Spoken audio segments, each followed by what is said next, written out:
واورئ او ګیر خریلو مسله دا ده چا چې ګیره کله کړه او شیشه کې وکتل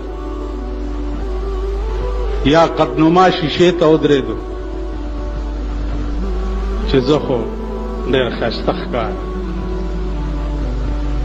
خو که په ګیره کړې دوی دا ووایي چې زه ښایسته ښکارم په ټکي کافر شي نه فقط دا چې کافر شي ښځه هم پې طلاقه شي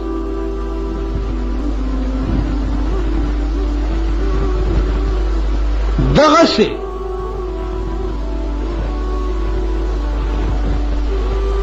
هره ګناه واخله چې تا پې فخر وکړو ته به پوه هم نه یې او د اسلام نه به وتې پوه به هم نه ګیره واجب دي بی بی حوا ویښته ډېر ښایسته و